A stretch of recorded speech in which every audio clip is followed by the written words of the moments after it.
I'd like to show you why knowing your why is the start of your journey. Without a strong why, it can be so difficult to reach your maximum potential. My name is Dr. Jason Ballara, and every week I meet with real estate investors and mindset specialists that are taking action in order to build a life according to their own terms. We will break down what drives successful people and allows them to achieve at such a high level. If you are a professional wanting to break through, or simply someone that wants to hear an inspiring story, the Know Your Why podcast is made for you. Hi everyone, I'm Jason Ballara and this is the Know Your Why podcast. Today I'm here with Quentin D'Souza. Quentin is a former teacher. He is now an award-winning real estate investor and trusted authority on real estate investing. A lot of interesting things here in the bio, Quentin. I really thank you for coming on the podcast, first of all. Oh, no problem. I'm happy to be here. Yeah, and so what I'd love to start with is if you can just kind of share your story with the audience, and we'll get into your background, and then we'll kind of take it wherever it goes from there. Sure, I'll do like the 10,000-foot view, right? So I started in 2004, bought a property. It was pre-construction, sold it in 2008 and thought, wow, this is a great thing to do. And then we started to buy 3-4 properties a year.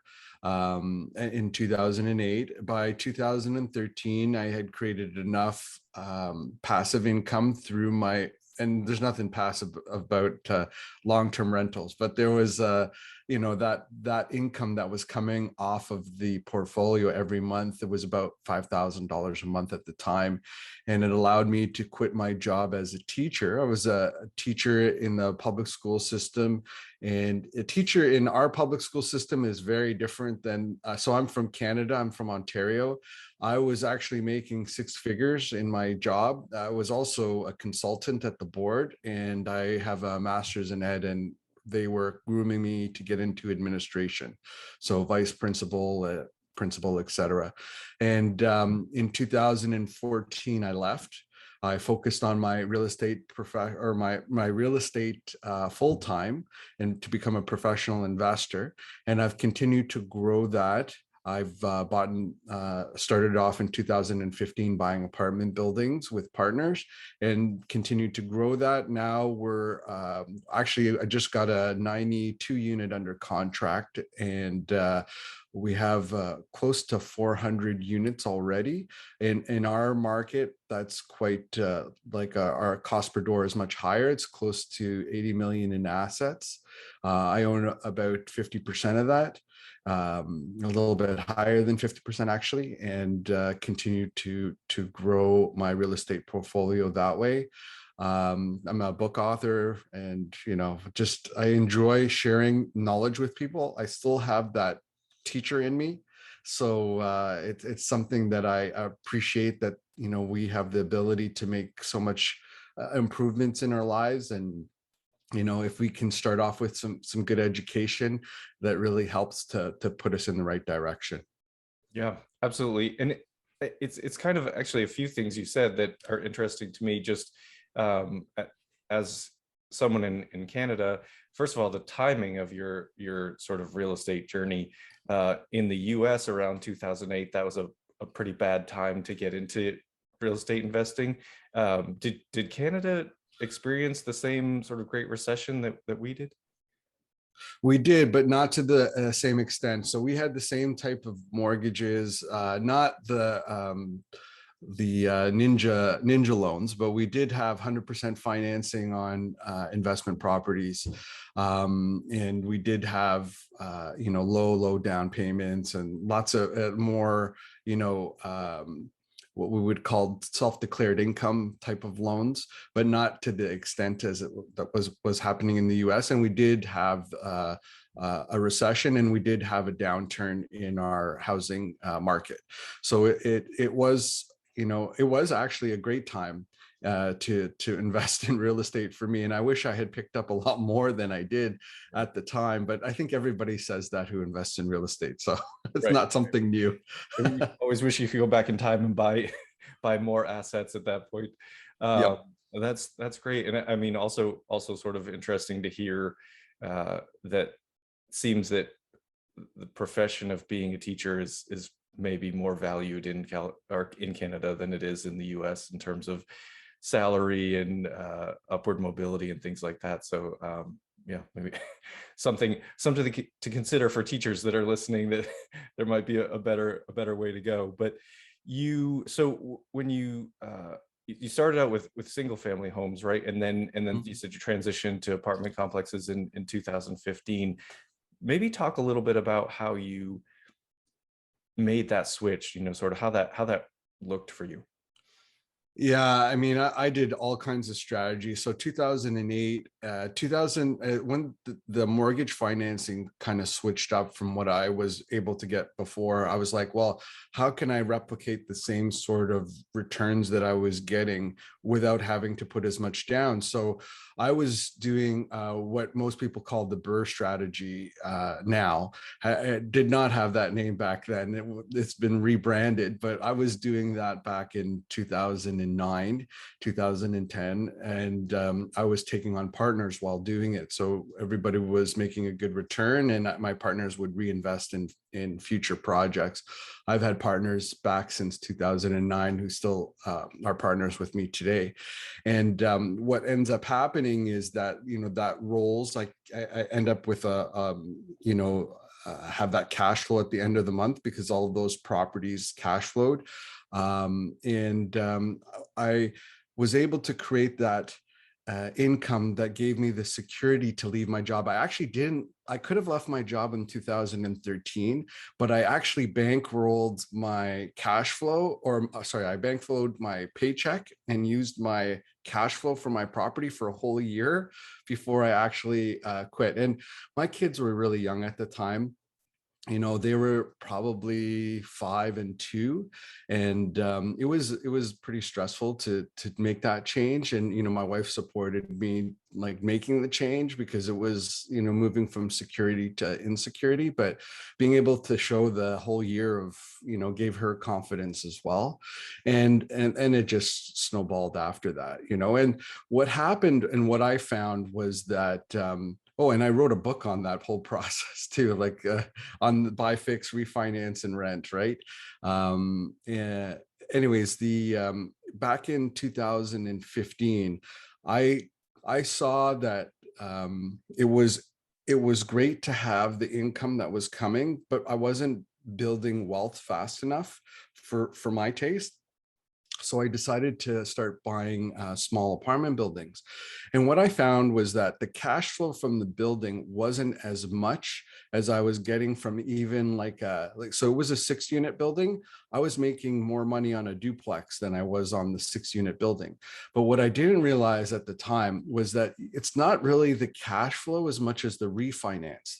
That's the power of the small apartment buildings. And so I decided to focus on net worth a little bit more rather than cash flow. But what ended up happening is I got both with the apartment buildings. So, in a few years, like in 3 years, I was able to refinance the building, pay back myself from the initial, and then continue to cash flow even better because the loans were better, the rents were higher, and I was able to do that again in the same building. So I was getting, instead of getting like more cash flow per month, I get a larger amount of cash on a refinance that kind of comes out all at the same time. And our laws in Ontario for the landlord tenant board are like more stringent than California laws, if you can believe it. When I tell people that, usually they're, that's insane. But yeah, it is. It's crazy. They are pretty stringent here. So that's hard to believe. Yeah. Worse somewhere else. Yeah, I've written 2 books on property management and filling vacancies for the Ontario market where I'm at. And yes, it is. It's very challenging.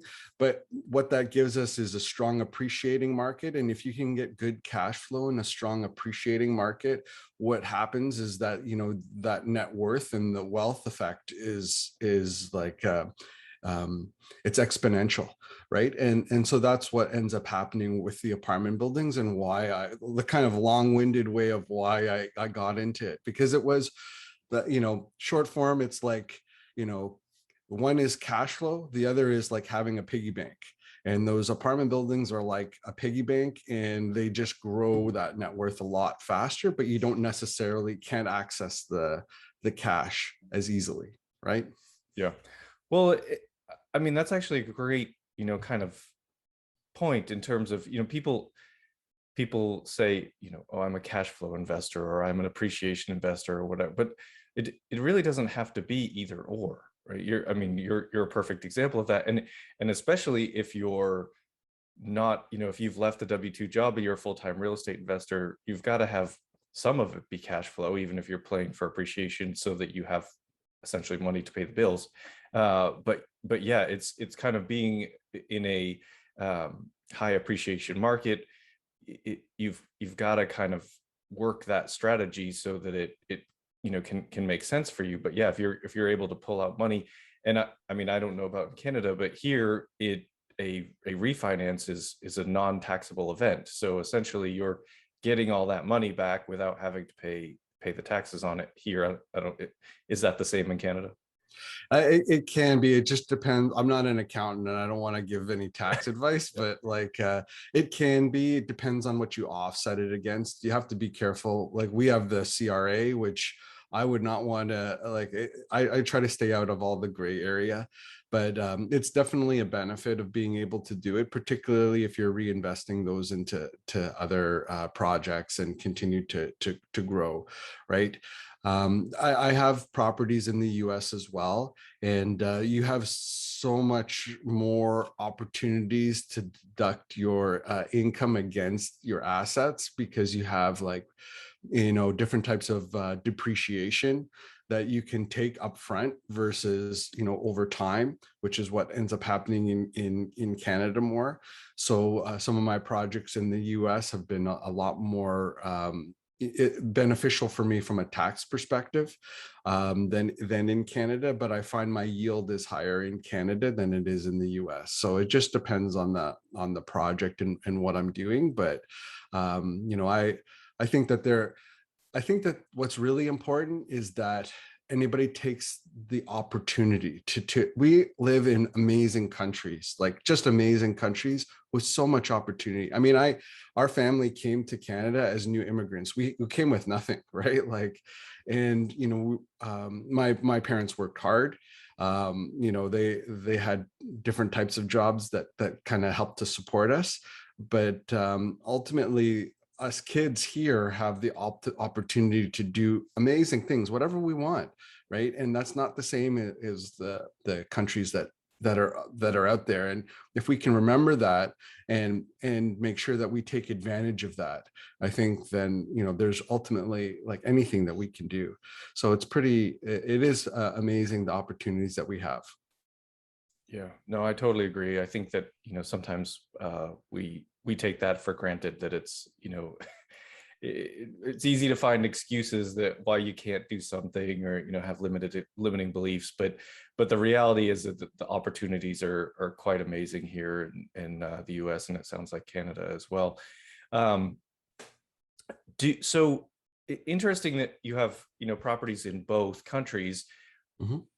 Are there, maybe a few differences that stand out to you that you could maybe talk about? Because I think it's interesting to me in the sense is, maybe I or someone might want to invest in Canada. Like, is it like how that would look, from a difference perspective?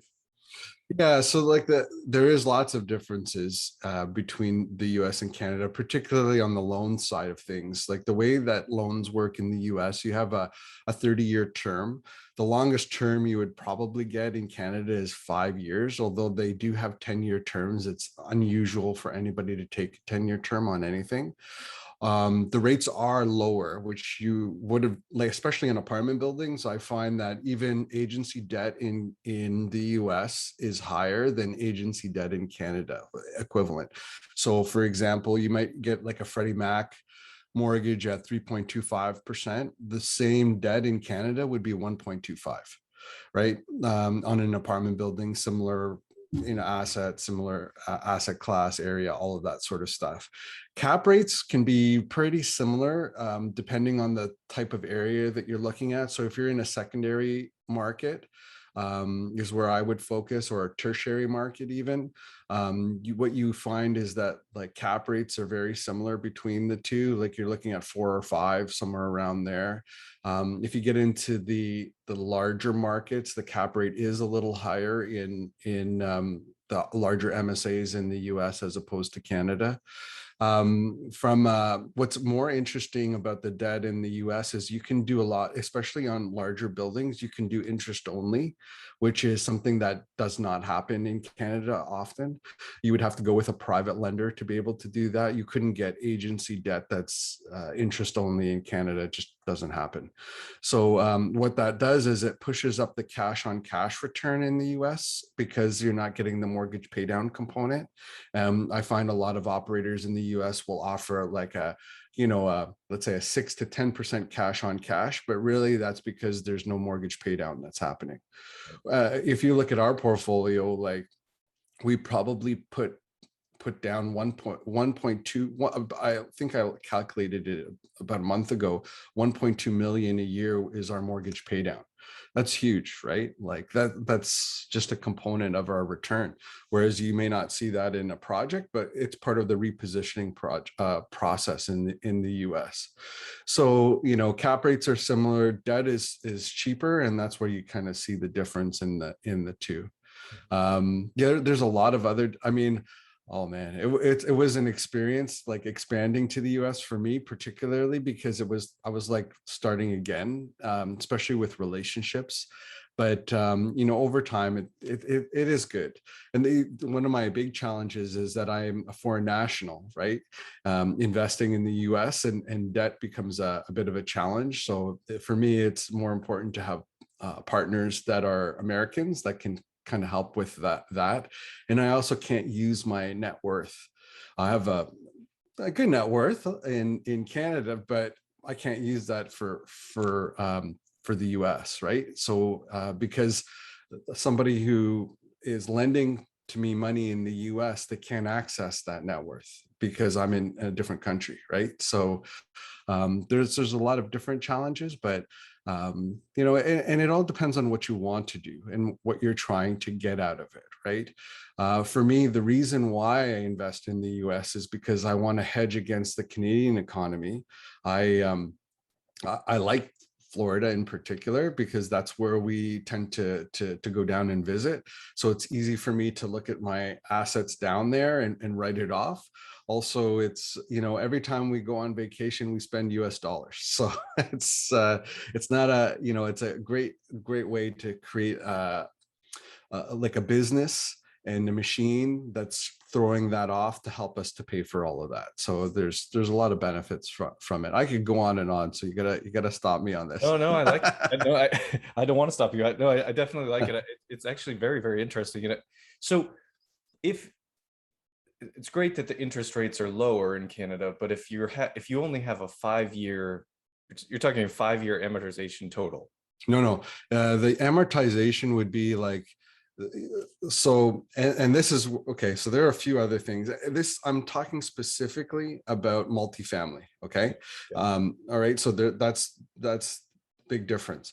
So you can get a 30-year amortization. You can get a 35-year amortization. If you're doing a new build with the equivalent of agency debt, you could get even 40-year amortization, although it's very rare. Also, what happens is you can get a higher loan to value in Canada than you can in the US on multifamily assets. So you can also go up to like 85% LTV, whereas it's unusual to see that. You may get like 80%, most likely 75% in the US. So there is opportunities to do that. You also have a lot more lenders in the US than you do in Canada, right? We have national banks, we have credit unions, and then we really have private lenders and different types of institutions like that. Whereas in the US, you have a lot of private banks and local private banks, which give you more opportunity to borrow. So there's a lot of differences on the side, but yes, you can get the amortization would be very similar to the US. Just the term of the mortgage is shorter, right? So like you can get a 30-year term in the US. There's no, like, I've got a 30-year term in the US for my debt, right? There's no way in my portfolio. Yeah. In the US, in Tampa, right? But in Canada, the longest term I have is 5 years, and I don't even want 5-year debt. I usually get 1-year debt or variable, which allows me to get out of an asset sooner. Okay. So when you're saying, do you have a 30-year term on multifamily in the US?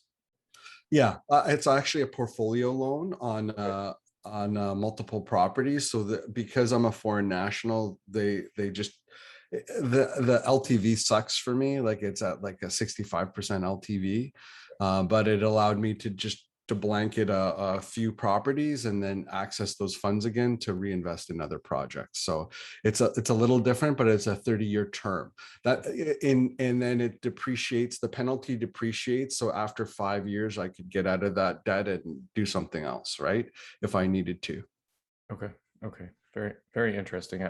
I think it's, I mean, we a lot of people, especially in commercial real estate, are investing, sort of outside of their local market, right? A lot of people are sort of doing that long distance investing thing, but yeah, cross countries, it takes a whole different different meaning, a whole different set of, as you said, it was like starting over again. So very, very, very interesting, but unfortunately Florida is a very hot market, so it's probably going well for you. Has been, yeah. One of the things that I find very interesting when I'm interviewing people is, sort of the background. It seems like a lot of real estate investors were some other profession, either before they were real estate investing or even still. Some of us are doing sort of both, and so maybe you've written some books. Talk about how that sort of teacher mentality translates to what you're doing now. Well, a lot of the time I have to explain difficult concepts, and I use a lot of metaphor to do that, and that's comes from my teaching background. Also just working with different people who are at different age levels, and being able to adjust what I'm doing depending on who I'm talking to. So that's helped quite a bit. And the books are just me like helping to bring people up with me. I always feel like it's my job to help people, like where I came from, to help other people come up as well, right? We always want to give everybody a helping hand, and that's part of that teaching part of me. I put the books together and they're on Amazon, and it's an opportunity, I think, to be able to share some of the templates, the concepts that have really helped me over my life, and put that out there. It also, like, selfishly, it helps me to create artifacts. Like in this life, you can't just have something digital that's out there. I think, like, for me, I like that I have books. I've got 4 books, a 5th book coming out too, and they're actual artifacts out there in the world that somebody can pick up and have, and I can pass on to my kids, right? And if my kids want to do, and I want them to choose what they want to do, but if they choose to do that, I want to give them a path to be able to do it, and this is the way for them to be able to do the same things. I talk about strategy, like buying, fixing, refinancing, or renting. I talk about the management piece on it, and then the action taker real estate investing planner. That's all about planning the whole process. I share how I do my 10-year goals, how I work on, my net worth twice a year, just doing that. Look at all my income streams. I show my quarterly planning. I don't do annual planning. I do 90-day planning and my weekly planning. I put all the templates in the book, and that's all part of the teaching, right? When you look at the action taker real estate planner, it really is half book teaching you how to use the planner, and it's really about doing. I'm like that. What happens to a lot of people is they get stuck in the concept, or they get stuck in the numbers, but they don't get out and do. And so the planner, the idea behind the planner, it's what I used when I was coaching people. I gave them all these templates to use, and my job was to help them to use them because it forced them into action. And so that's the idea behind that, and that's where that teaching aspect comes into play, right? I was an award-winning teacher actually in my previous life, so which was it's kind of neat that that's now translating into some of the things that I produce for other real estate investors to go out and use. And so it does translate well into what I'm doing. And even when I'm working with partners, like just like being able to explain to them the concepts, it works well, and being patient, because although as I get older, I'm not as patient as I used to be, but I've got the privilege of having a lot of people that I've worked with in the past, and usually I can just connect them with new people, and that makes it a little bit easier to work with. But yeah, that teaching has come into play quite a bit. I'm putting content out there more. I'm working on a podcast, getrealwealthy.com. This is something that I'm trying to get out there, but I like sharing what I've done too, and hopefully inspire other people, right? So and the idea of going on podcasts is one way for me to be able to do that, right? Get the message out why everybody should be investing in real estate. And whether I don't care if you do it with me or you learn it from somebody else, the key is to go out and do it. Like, take the action and do it. I'm not special. I'm not like anybody who's super well known, but I've made a great life out of this life as where I'm at right now. And the way that I've been able to do that is through leveraging real estate investing to do that. And I think everybody should have that as a component of whatever financial plan they have, right? And so that's kind of my message out there, and one of my whys. Yeah, no, I totally agree with everything you said in terms of just, yeah, you just need to do it. And realistically, I think everyone should be doing it, whether you're actively investing or passively investing. It is the way to build wealth and sort of get yourself on track for time and financial freedom. Well, Quentin, I think that's sort of a good segue actually into the portion of the show where I'd like to ask you some questions. And the first one is always, sort of appropriate for the title of the podcast, being Know Your Why. So I think you touched on a little bit, but I'd like to maybe just dive in and see, what is your why? And I recognize that my why has changed over my life, and I've noticed that with a lot of my guests, it sort of it's a fluid thing. But what's your why currently, and maybe even if that's changed for you, you can share that too. Well, I think that my why has always been my family, and helping the people around me to impact their lives, create great experiences. I actually recently read a book that helped to affect that change. It was the book was called Die with Zero. And it was a great book, and it helped me kind of rethink some of the things that I was doing. But creating like amazing experiences for my family is one of the whys. The other why is helping to bring other people up. Like I was mentioning before, is like give everybody a helping hand and help them as much as I can. I cannot give people one-on-one time. It's just not possible. There's not enough of me to go around. But what I can do is create artifacts that are out there, that are either physical, like books, or podcast or videos or things like that, to help people, to bring them along too. The thing is that what I've realized is that you can't make people do it.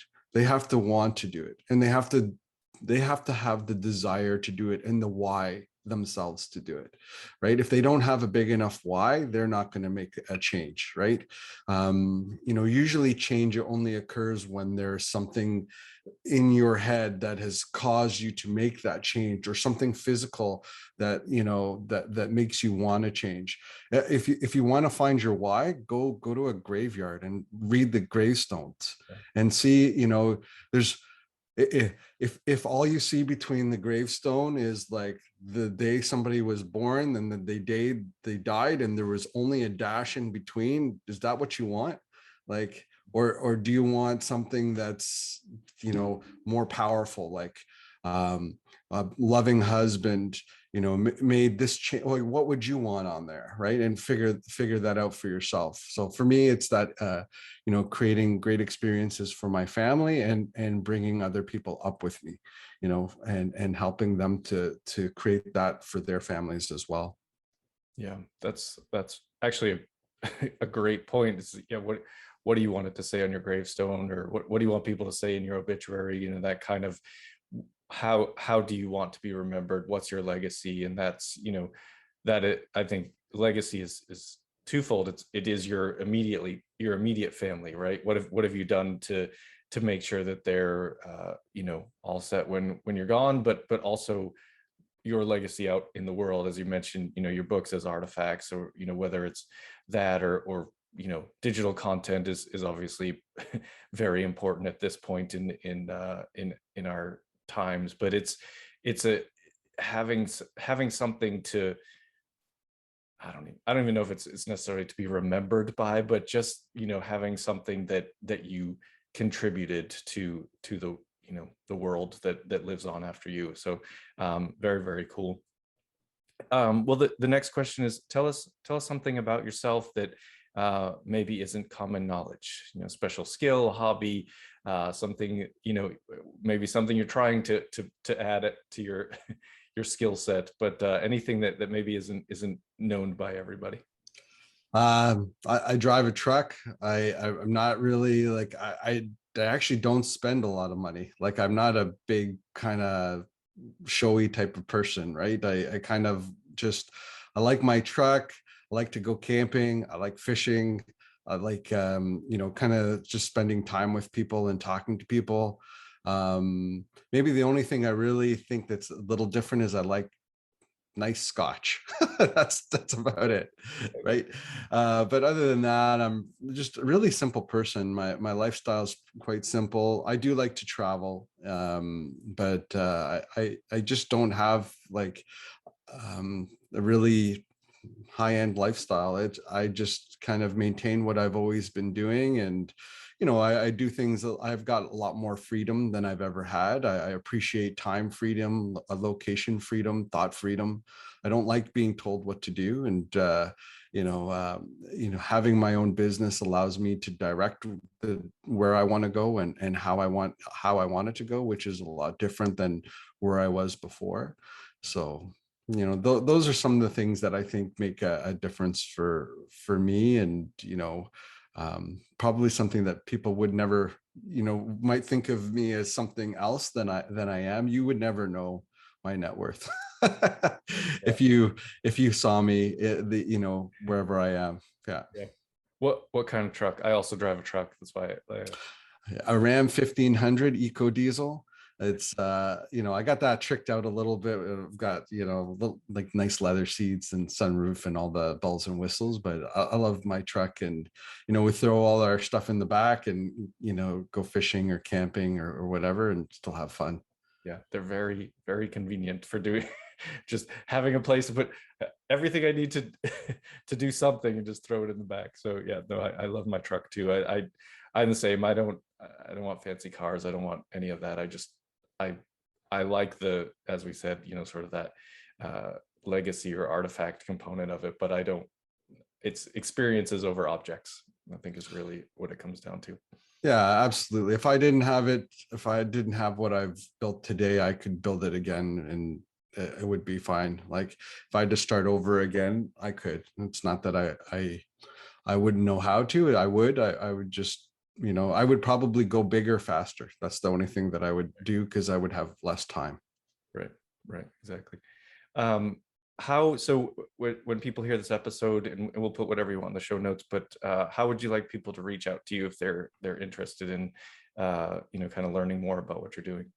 Well, really, the best way to get a hold of me is through going to getrealwealthy.com. So if you go there, or you send me an email to Quentin, Quentin at getrealwealthy.com.